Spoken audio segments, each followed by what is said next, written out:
అందరికీ నమస్కారం. నేను మీ దేవి. సిరివెన్నెల మొదటి భాగం. రచయిత వనజ గారు. సిరి, సిరి అన్న పిలుపుకి కాదు అరుపులకి వంటింట్లో నుంచి పరుగందుకొని బెడ్రూమ్‌లోకి వెళ్ళింది. ఏంటండి? నా యూనిఫార్మ్ ఎక్కడ పెట్టావు? అది లాండ్రీ వాడు తీసుకువెళ్ళాడు ఇంకా తెచ్చివ్వలేదు. ఏంటి? అని కొంచెం బేస్ వాయిస్‌తో అడిగాడు. అది తెచ్చివ్వలేదండి.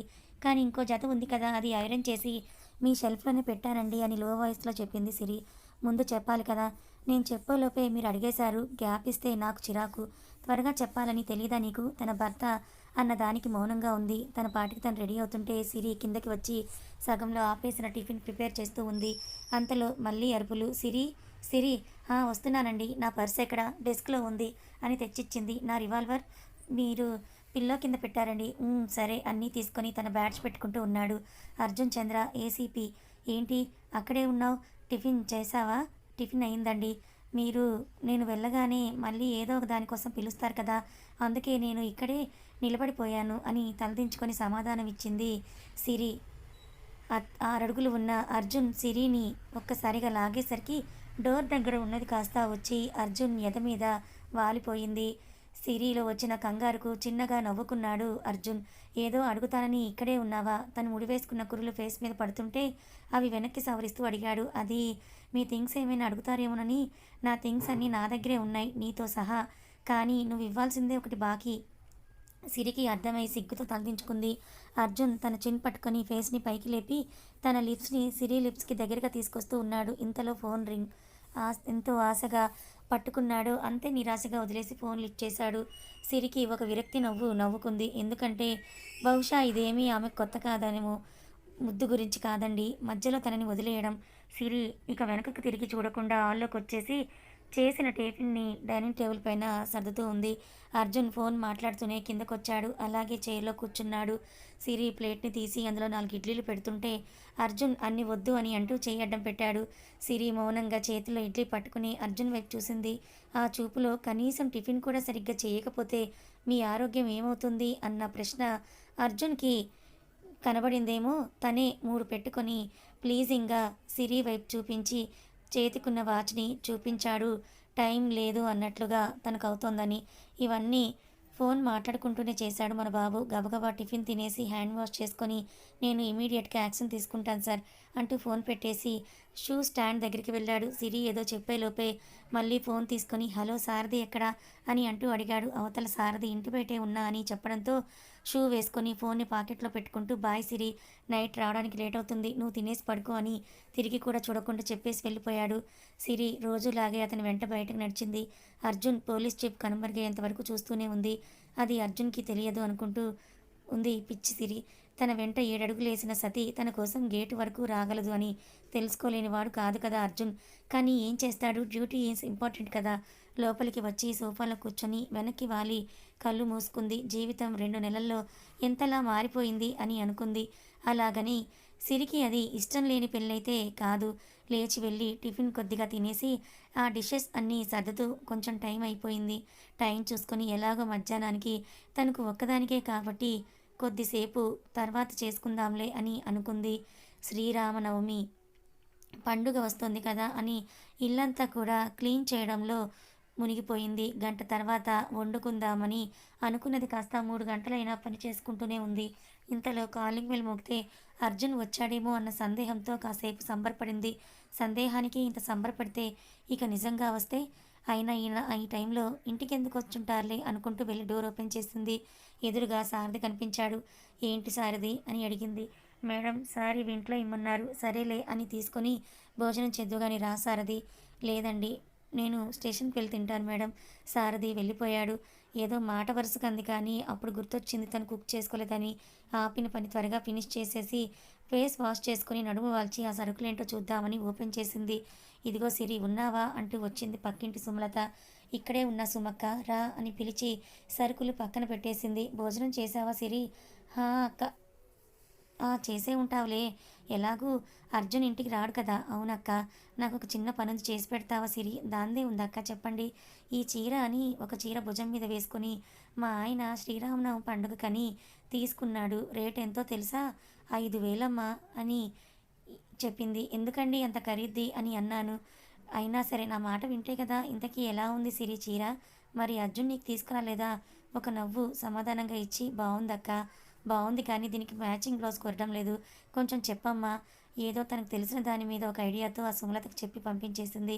ఆ సరుకులన్నీ తీస్తూ వాటిల్లో తను పొద్దున చెప్పాలనుకున్నవి ఉండడం చూసి కొంచెం ఆశ్చర్యపోయింది. ఇంకో కవర్ చూసి అది ఓపెన్ చేసేంతలో తనకి ఫోన్ వస్తే లిఫ్ట్ చేసింది. హలో చెప్పండి.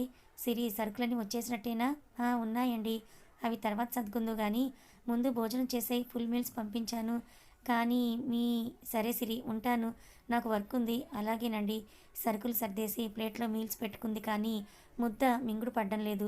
నాకు కావాల్సినవన్నీ అడగకపోయినా చెప్పకపోయినా చేస్తారు కానీ అందులో మీరు ఉండరు. మీరు నాతో పాటు నా పక్కనే ఉంటే నాకు ఇవేమీ వద్దు అని అనుకుంటూ 2 ముద్దలు తినేసి మిగిలింది డస్ట్‌బిన్‌లో వేసి సోఫాలో పడుకొని కళ్ళు మూసుకుంది.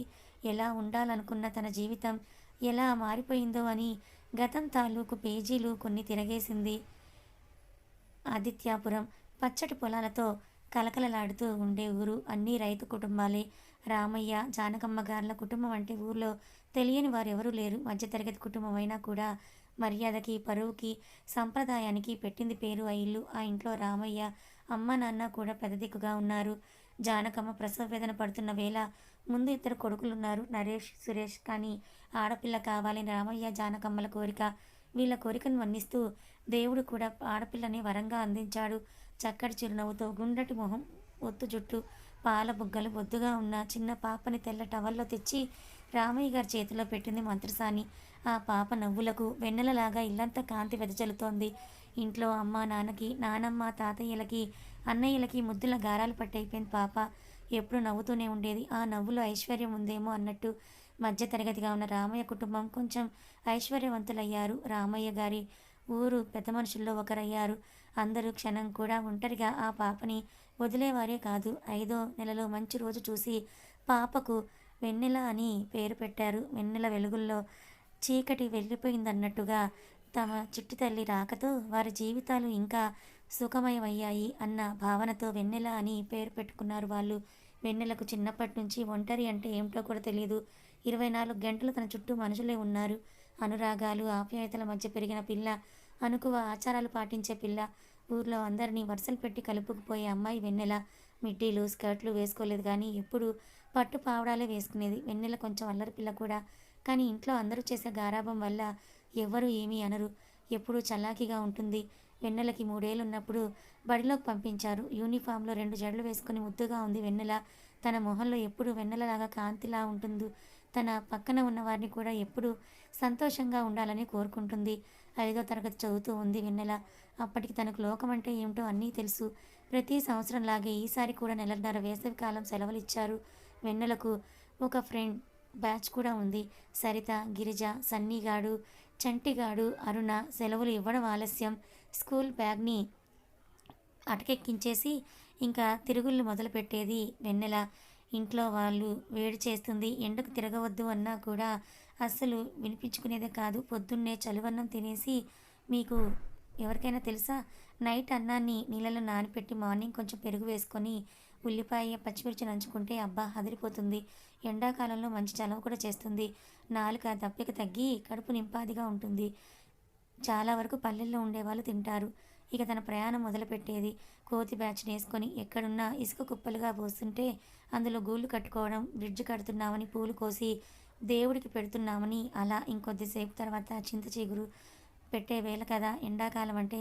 ఒకరు చింత ఇగురు కోసుకొస్తే ఒకరు పచ్చిమిర్చి, మరొకరు ఉప్పు ఇంట్లో తెలియకుండా తెచ్చి దాన్ని పేస్ట్‌లాగా దంచుకొని తింటూ ఉంటే పుల్లగా, కారంగా ఇష్టంగా తినేవారు. కాసేపు ఈత చెట్లు, తాచి చెట్ల మీద దండయాత్రలకు వెళ్ళేవారు.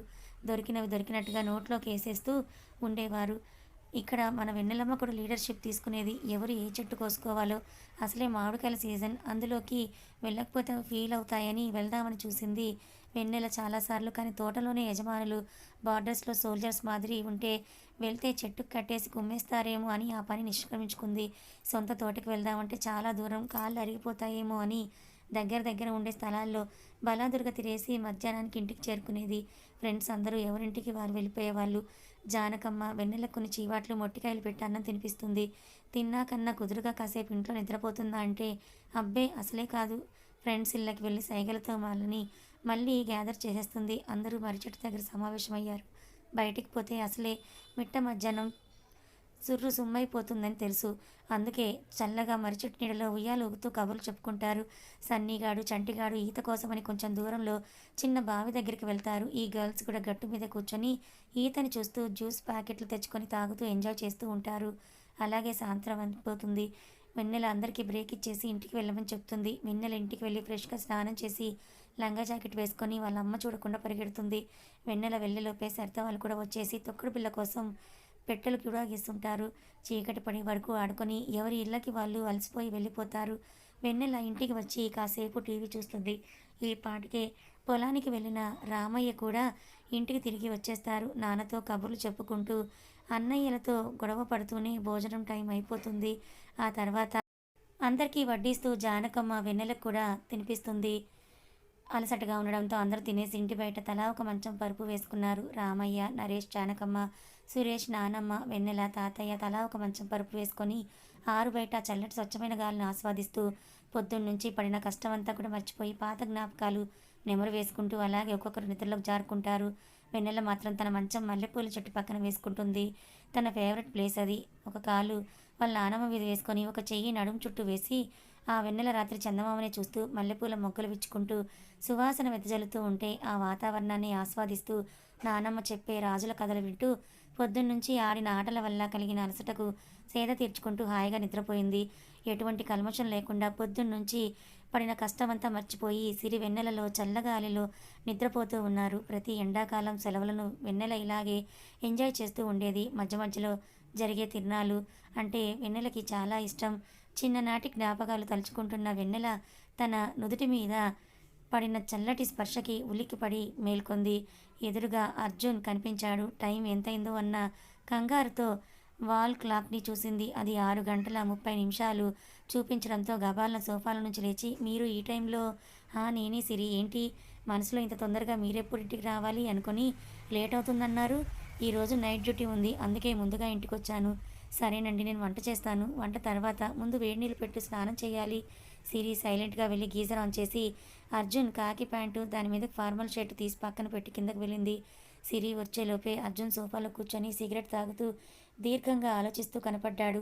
అర్జున్కి హెడేక్గా ఉందనుకొని ఊరి నుంచి తెచ్చుకున్న గానుగా చమురులో నిమ్మరసం వేసి బాగా మిక్స్ చేసి తన మునివేళ్లతో మసాజ్ చేసింది. కొంచెం రిలీఫ్గా ఉండేసరికి అర్జున్ సిగరెట్ని యాస్ట్రేలో నలిపేసి ఆ మసాజ్ని ఫీల్ అవుతూ ఉన్నాడు.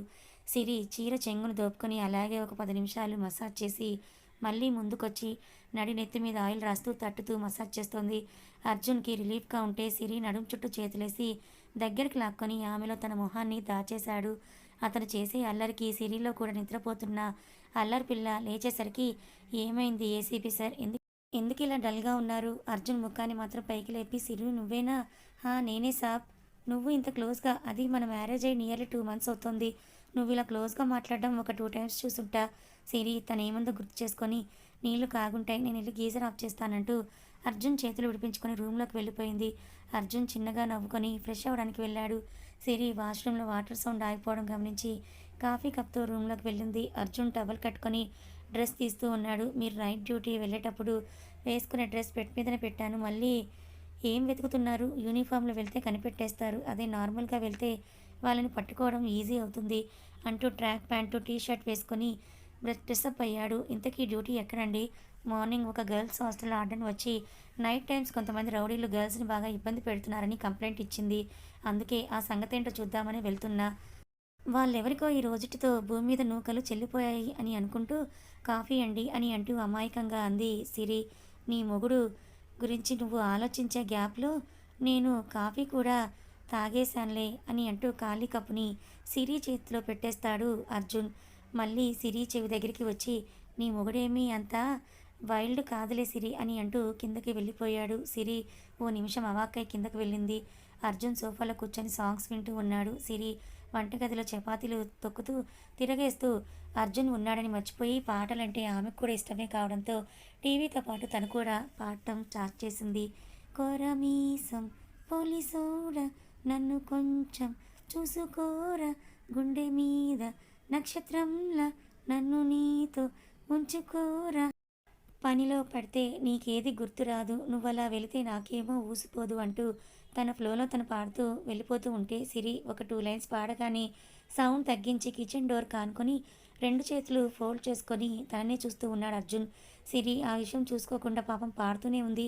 తర్వాత ఏంటబ్బా సాంగ్ రాలేదని ఆపేసి తన వైపే తీక్షణంగా చూస్తున్న అర్జున్నే చూసి పాట పదాలు అన్నీ నోట్లోనే మింగేసింది. "ఆ! ఊసిపోకపోతే" అంటూ సిరిని వెనక నుండి హత్తుకున్నాడు. సిరిలో చిన్న వణుకు మొదలై అలాగే చపాతీ చేస్తూ ఉంది. ఆమె మెడవంపుల్లో పెదవులతో రాస్తూ, "నీలో ఇలాంటి హుషారునే సిరి నేను ఇష్టపడేది. నిజానికి నీ అల్లరి చూసే నిన్ను పెళ్లి చేసుకున్నాను. కానీ మన పెళ్ళైన దగ్గర నుంచి నువ్వు సైలెంట్ అయిపోయావు. ఎందుకు?" అలా ఏమీ లేదండి. నేను మామూలుగానే ఉన్నాను" అంటూ తడబడుతూ చెప్పింది సిరి. అర్జున్ చేతులు చేస్తున్న పనులకి "నువ్వెందుకు సైలెంట్‌గా ఉన్నావో నాకు తెలీదు కానీ నీ స్థానం ఎప్పుడూ నా గుండెల్లోనే" అంటూ వీపు మీద ముద్దు పెట్టాడు. సిరి వంట పూర్తవడంతో గ్యాస్ ఆఫ్ చేసి అలాగే నిలబడిపోయింది. "భోజనం చేద్దురు గాని పదండి" అని అంటూ అర్జున్‌కి మాట్లాడే ఛాన్స్ ఇవ్వకుండా హాట్ బాక్స్ డైనింగ్ టేబుల్ దగ్గరికి తీసుకెళ్ళింది. "సిరి ఈరోజు నువ్వే తినిపిస్తావా?" ఏం మాట్లాడకుండా ప్లేట్‌లో 2 చపాతీలు వేసి, కర్రీ వేసి, ఒక ముక్క తుంచి అర్జున్ నోటికి అందించబోయింది. "సార్" అంటూ వచ్చాడు సారథి. అర్జున్ సిరి చేతుల్లో నుంచి ప్లేట్ తీసుకొని తనే తినసాగాడు. సిరి వాటర్ బాటిల్ కోసమని కిచెన్లోకి వెళ్ళింది. "ఏంటయ్యా అప్పుడే వచ్చేసావు?" "సార్ అది టైం అవుతుందిగా అందుకే వచ్చేసాను. పైగా మా ఇంట్లో నా పెళ్ళాం వెళ్ళకని విసిగిస్తోంది. అందుకే త్వరగా వచ్చేసాను." అర్జున్ సిరిని ఉద్దేశించి తను కూడా అలాగే ఫీల్ అవుతోందని, కానీ ఏనాడు వెళ్ళకు అని తనను అడ్డుకోలేదు అని సిరి గురించి కొంచెం ఫీల్ అయ్యాడు. సిరి బాటిల్ తెచ్చి గ్లాసులో వాటర్ పోసి అర్జున్ ముందు పెట్టింది. "భోజనం చేయి సారథి." "ఇంట్లో చేసే వచ్చాను మేడం." తినడం పూర్తవడంతో హ్యాండ్ వాష్ చేసుకొని వాటర్ తాగి అలా బయటికి వెళ్ళాడు. సారథి కూడా అర్జున్ వెంటే వెళ్ళాడు. ఈలోపు సిరి కూడా ఒక చపాతీ కొంచెం కర్డ్ రైస్ తినేసి మొత్తం క్లీన్ చేసేసింది. అర్జున్ లోపలికొచ్చి తన వ్యాలెట్, మొబైల్, రివాల్వర్ తీసుకొని వెళ్తూ ఆగి సిరికి "ఇలా రా" అంటూ సైగ చేశాడు. తలదించుకొని ఉన్న సిరి అలాగే నిలబడి ఉంది. అర్జున్ తనే సిరి దగ్గరికి వెళ్ళి టైట్ హగ్ చేసుకుంటూ "సారీరా, రియల్లీ సారీ. నీతో పాటు నాకు డ్యూటీ కూడా ఇంపార్టెంటే కదా. నువ్వు అర్థం చేసుకుంటావని అనుకుంటున్నాను. జాగ్రత్తమా, పొద్దున్నే వచ్చేస్తాను" చెప్పి వెళ్ళాడు. సిరికి ఏడుపు అస్సలు ఆగటం లేదు. ఒక్కరోజైతే ఏమన్నా అనుకోవచ్చు కానీ వారంలో 5, 6 రోజులు ఇదే పనైతే పాపం ఆమెకు మాత్రం బాధ కలగదా? అతని వెంట కిందకి వచ్చింది. డోర్స్ అన్నీ లాక్ చేసుకొని "ఇంపార్టెంట్ అయితేనే నాకు కాల్ చేయి. అసలే ఎన్కౌంటర్ స్పెషలిస్ట్" తన మీద కోపంతో సిరికి ఏమన్నా హార్మ్ చేస్తారేమో అని మరోసారి సిరికి జాగ్రత్తలు చెప్పి సారథి బండి తీ అంటూ అర్జున్ వెళ్ళిపోయాడు. సిరి మెయిన్ డోర్ లాక్ చేసుకొని హాల్లో లైట్స్ అన్నీ ఆఫ్ చేసి పైనున్న తమ గదికి వెళ్ళిపోయింది. బెడ్రూమ్ డోర్ క్లోజ్ చేసి బాల్కనీలోకి వెళ్ళి నిల్చుంది. కానీ ఒక పక్క తన కళ్ళలో నీళ్లు తిరుగుతుంటే బలవంతంగా ఆపుకుంది. బాల్కనీలో రైలింగ్ పట్టుకుని ఆకాశంలోకే చూస్తూ ఉండిపోయింది. ఆ వెన్నెల రాత్రిలో తనకెంతో ఇష్టమైన మల్లెలు వాసన వెదజల్లుతూ ఉంటే, చల్లటి గాలి తనువును తాకుతూ ఉంటే, చీర చెంగు నిండుగా కప్పుకొని అలాగే నిలబడి ఆలోచిస్తూ ఉంది. 2 నెలల క్రితం తన వాళ్ళందరితో కలిసుండి ఒక్కసారిగా ఇక్కడ ఒంటరయ్యానన్న ఫీలింగ్ తనలో ఎక్కువైపోయింది. మెల్లగా చినుకులు రాలడం మొదలయ్యాయి. అయినా ఎటువంటి కదలిక లేకుండా అలాగే స్టాచ్యూ లాగా నిలబడింది. అర్జున్ చెప్పిన మాటలు గుర్తు చేసుకొని చల్లని గాలిలో తుంపరి చినుకుల మధ్యలో తన మనసు మేను అర్జున్ సాంగత్యాన్ని కోరుకుంటూ ఉంటే అలాగే నిలబడి తన గుండె భారం అంతా కూడా కళ్ళల్లోకి వెళ్ళిపోమ్మని చెప్పి కన్నీళ్ళకి స్వేచ్ఛనిచ్చింది. కన్నీళ్లు వర్షపు జల్లులతో కలిసిపోయి చెంపలను తడిపేస్తే వాన చినుకులు తన దేహాన్ని తడిపేశాయి. కథ కొనసాగుతుంది. అసలు సిరి బాధ ఏంటి? అర్జున్ తనతో ప్రేమగా ఉంటున్నాడు కదా, మరి అర్జున్ అంటే ఇష్టం లేదా అంటే, చూస్తుంటే అర్జున్ అంటే ఇష్టం ఉన్నట్టుగానే ఉంది. అర్జున్కి కూడా సిరి అంటే అంతే ప్రేమగా ఉన్నట్టు ఉంది. మరి వీళ్ళిద్దరి మధ్య అసలు ఏం జరిగింది? సిరి ఎందుకు అలా ఉందో అర్జున్ తెలుసుకుంటాడా? తెలుసుకొని తన మనసుకి అనుగుణంగా నడుచుకుంటాడా లేదా? తెలుసుకోవాలనుకుంటే ఛానల్ని ఫాలో అవ్వండి. కథ నచ్చితే లైక్ చేయండి, మరికొంతమందికి షేర్ చేయండి. Thank you so much.